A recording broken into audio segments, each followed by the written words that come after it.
ಎಲ್ರಿಗೂ ನಮಸ್ಕಾರ. ಇವತ್ತಿನ ಟಾಪಿಕ್ ವೆಜೈನಲ್ ಡಿಸ್ಚಾರ್ಜ್ ಯಾಕೆ ಆಗುತ್ತೆ. ವೈಟ್ ಡಿಸ್ಚಾರ್ಜ್ ಆಗಿರಬಹುದು, ಆ್ಯಂಡ್ ಬಿಳಿ ಸೆರಗು, ಬಿಳಿ ಮೊಟ್ಟು, ವೈಟ್ ಬ್ಲೀಡಿಂಗ್, ಹೀಗೆ ಬೇರೆ ಬೇರೆ ಹೆಸರುಗಳಿಂದ ಇದನ್ನು ಕರೀತಾರೆ. ಸುಮಾರಷ್ಟು ಜನಕ್ಕೆ ವೆಜೈನಲ್ ಡಿಸ್ಚಾರ್ಜ್ ಆಗುತ್ತೆ.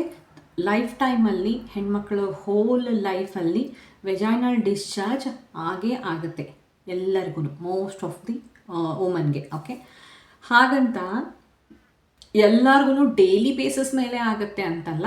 ನಿಮಗೆ ಸ್ವಲ್ಪ ದಿವಸ ಆಗಿರುತ್ತೆ, ಇನ್ನೊಬ್ಬರಿಗೆ ಬೇರೆ ದಿವಸಗಳಲ್ಲಿ ಆಗಿರುತ್ತೆ.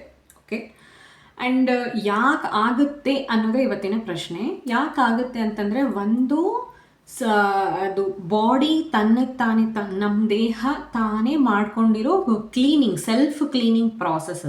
ಓಕೆ, ಸೆಲ್ಫ್ ಕ್ಲೀನಿಂಗ್ ವೆಜೈನಲ್ ಏರಿಯಾನ ಕ್ಲೀನ್ ಮಾಡ್ಕೊಳ್ಳೋದಕ್ಕೋಸ್ಕರ, ಬ್ಯಾಕ್ಟೀರಿಯಾ ಆ್ಯಂಡ್ ಡೆಡ್ ಸೆಲ್ಸ್ನ ತೆಗಿಯೋದಕ್ಕೋಸ್ಕರ, ರಿಮೂವ್ ಮಾಡೋದಕ್ಕೋಸ್ಕರ ನಮ್ಮ ದೇಹ ತಾನಾಗಿಯೇ ಪ್ರೊಡ್ಯೂಸ್ ಮಾಡುವಂತಹ ಫ್ಲೂಯಿಡ್. ಓಕೆ, ಅದು ವೆಜೈನಲ್ ಡಿಸ್ಚಾರ್ಜ್. ಸೊ ಹೆದರ್ಕೊಳ್ಳೋ ಅವಶ್ಯಕತೆಯೇ ಇಲ್ಲ. ನಿಮ್ಮೊಬ್ಬರಿಗೆ ಆಗ್ತಾ ಇದೆ ಅಂತಂತ ಹೇಳಿ ದಯವಿಟ್ಟು ಅಂದ್ಕೊಳ್ಳೋದಕ್ಕೆ ಹೋಗಬೇಡಿ. ಸುಮಾರಷ್ಟು ಜನಕ್ಕೆ ಆಗ್ತಾ ಇರುತ್ತೆ, ಆದರೆ ಹೇಳಿರೋದಿಲ್ಲ ಅಷ್ಟೇ. ಇದು ಒಂದು ಸೆಲ್ಫ್ ಕ್ಲೀನಿಂಗ್ ಪ್ರಾಸೆಸ್ನಲ್ಲಿ ವೆಜೈನಲ್ ಡಿಸ್ಚಾರ್ಜ್ ಪ್ರೊಡ್ಯೂಸ್ ಆಗುತ್ತೆ. And next, hormonal changes. ಸ್ವಲ್ಪ ದೇಹದಲ್ಲಿ ಹಾರ್ಮೋನ್ಸ್ ಚೇಂಜ್ ಆದವಾಗ, ಹೆಚ್ಚು ಕಮ್ಮಿ ಆದವಾಗ, ಹಾರ್ಮೋನ್ಸ್ ಅಂದರೆ ಏನು, ಅದೇ ಈಸ್ಟ್ರೋಜನ್, ಅದೇ ಪ್ರೊಜೆಸ್ಟ್ರಾನ್, ಅದೇ ಥೈರಾಯ್ಡ್, ಸೊ ಈ ಥರ ಹಾರ್ಮೋನ್ಸು ಸ್ವಲ್ಪ ಹೆಚ್ಚು ಕಮ್ಮಿ ಆದವಾಗ, ಹಾರ್ಮೋನಲ್ ಚೇಂಜಸ್ ಆದವಾಗ ಏನಾಗುತ್ತೆ, ವೆಜೈನಲ್ ಡಿಸ್ಚಾರ್ಜ್ ಕಾಣಿಸ್ಕೊಡುತ್ತೆ. ಆ್ಯಂಡ್ ವೆಜೈನಲ್ ಡಿಸ್ಚಾರ್ಜಲ್ಲಿ ವೈಟ್ ಆಗಿರಬಹುದು, ಕ್ರೀಮ್ ಆಗಿರ್ಬೋದು, ಅಂದರೆ colour and texture completely depends on the hormones. ಅಥವಾ ಏನಾದರೂ ಇನ್ಫೆಕ್ಷನ್ ಏನಾದರೂ ಆಗಿದ್ರೂ ಕೂಡ ವೆಜೈನಲ್ ಡಿಸ್ಚಾರ್ಜ್ ಆಗುತ್ತೆ. Okay, and colour, thickness, consistency ಇದೆಲ್ಲನೂ ಯಾವ ಹಾರ್ಮೋನ್ ಹೆಚ್ಚು ಕಮ್ಮಿ ಆಗಿದೆ ಅನ್ನೋ ಆಧಾರದ ಮೇಲೆ ಡಿಪೆಂಡ್ ಆಗುತ್ತೆ.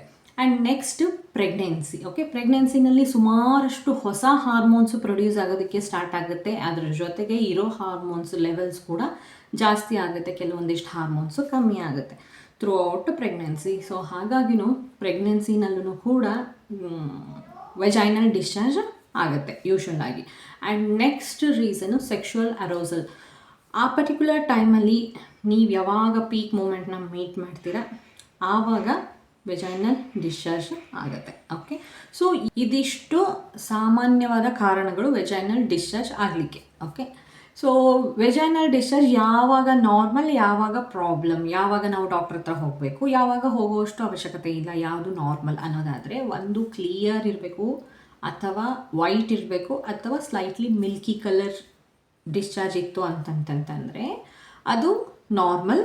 ಆ್ಯಂಡ್ ಇಚ್ಚಿನೆಸ್ ಇರಬಾರ್ದು, ಸ್ಮೆಲ್ ಇರಬಾರ್ದು, ಸ್ಲೈಟ್ಲಿ ಆರ್ ನೋ ಓಡರ್, ಏನು ಸ್ಮೆಲ್ಲೇ ಇರೋದಿಲ್ಲ, ಆದರೆ ಇದ್ರೂ ಸ್ವಲ್ಪ ವಾಸನೆ ಇರೋದು. ಓಕೆ, ಅದಿದ್ರೂ ನಾರ್ಮಲ್. ಆ್ಯಂಡ್ ಇಚ್ಚಿಂಗ್ ಏನೂ ಇಲ್ಲದೆ ಇರೋದು ನಾರ್ಮಲ್. ಆ್ಯಂಡ್ ಸುಸು ಮಾಡಿದವಾಗ ಆ್ಯಂಡ್ ಇಂಟರ್ಕೋರ್ಸ್ ಮಾಡಿದವಾಗ ಪೇಯ್ನ್ ಇಲ್ಲದೆ ಇರೋದು ನಾರ್ಮಲ್. ಓಕೆ, ಸೊ ಪ್ರಾಬ್ಲಮ್ ಯಾವಾಗ ಅಂತಂತಂದರೆ, ಕಲರ್ ಚೇಂಜ್ ಇದ್ದು, ಗ್ರೀನ್, ಯೆಲ್ಲೋ ಈ ಥರ ಏನಾದರೂ ಡಿಫ್ರೆಂಟ್ ಕಲರಲ್ಲಿದ್ದು, ಆ್ಯಂಡ್ ಚೀಸ್ ಥರ, ಕರ್ಡ್ ಥರ ಟೆಕ್ಸ್ಚರಲ್ಲಿ ಡಿಫ್ರೆನ್ಸ್ ಇತ್ತು ಅಂತಂತಂದರೆ ಇನ್ಫೆಕ್ಷನ್ನ ಸಿಂಬಲ್ ಆಗಿರಬಹುದು ಅದು. ಆ್ಯಂಡ್ ಅದ್ರ ಜೊತೆಗೆ ಇಚ್ಚಿಂಗ್, ತುಂಬ ಇಚ್ಚಿಂಗ್ ಇತ್ತು ಅಂತಂತಂದ್ರೂ problem. And urination and intercourse ಮಾಡಿದವಾಗ ಪೇಯ್ನ್ ಆಗ್ತಾ ಇತ್ತು ಅಂತಂತಂದರೆ ಅದು ಕೂಡ ಪ್ರಾಬ್ಲಮ್.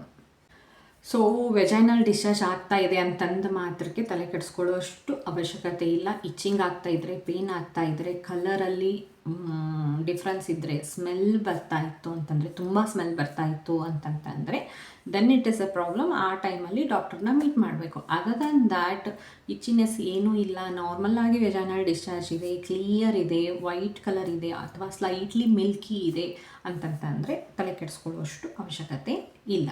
ಓಕೆ, ಇದೊಂದು ನ್ಯಾಚುರಲ್ಲಾಗಿ ನಿಮ್ಮ ಬಾಡಿ ಕ್ಲೆನ್ಸಿಂಗ್ ಅಥವಾ ಕ್ಲೀನಿಂಗ್ ಮಾಡ್ಕೊತಾ ಇರುತ್ತೆ, ಸೆಲ್ಫ್ ಕ್ಲೀನಿಂಗ್. ಓಕೆ, ಅದಕ್ಕೋಸ್ಕರ ಪ್ರೊಡ್ಯೂಸ್ ಆಗುವಂತಹ ಒಂದು ಫ್ಲೂಯಿಡು ವೆಜೈನಲ್ ಡಿಸ್ಚಾರ್ಜ್. ಸೊ ತಲೆ ಕೆಡಿಸ್ಕೊಳ್ಳುವಷ್ಟು ಅವಶ್ಯಕತೆ ಇಲ್ಲ. ಯೂಶ್ವಲ್ ಆಗಿ ಈ ಥರ ಏನಾದರೂ ಆದರೆ ಮಾತ್ರ ಡಾಕ್ಟರ್ನ ಮೀಟ್ ಮಾಡಬೇಕು. ಯಾಕಂತಂದರೆ ಇನ್ಫೆಕ್ಷನ್ನ ಸಿಂಪ್ಟಮ್ ಅದು. ಓಕೆ, ಸೊ ಇದನ್ನು ಬಿಟ್ಟರೆ ಮತ್ತೇನಾದರೂ ಡೌಟ್ಸ್ ಇತ್ತು ಅಂತಂತಂದರೆ ಕಮೆಂಟ್ ಬಾಕ್ಸಲ್ಲಿ ತಿಳಿಸಿ, ಖಂಡಿತವಾಗ್ಲೂ ಉತ್ತರ ಕೊಡೋದಕ್ಕೆ ಟ್ರೈ ಮಾಡ್ತೀನಿ. ಆ್ಯಂಡ್ ಈ ವಿಡಿಯೋ ನಿಮಗೆ ಇನ್ಫಾರ್ಮೇಟಿವ್ ಅಂತ ಅನ್ನಿಸ್ತಂದರೆ ಲೈಕ್ ಮಾಡಿ, ಕಮೆಂಟ್ ಮಾಡಿ ಆ್ಯಂಡ್ ಶೇರ್ ಮಾಡಿ. ಆ್ಯಂಡ್ ನನ್ನ ಚಾನಲ್ನ ಸಬ್ಸ್ಕ್ರೈಬ್ ಕೂಡ ಮಾಡಿ. ಧನ್ಯವಾದ.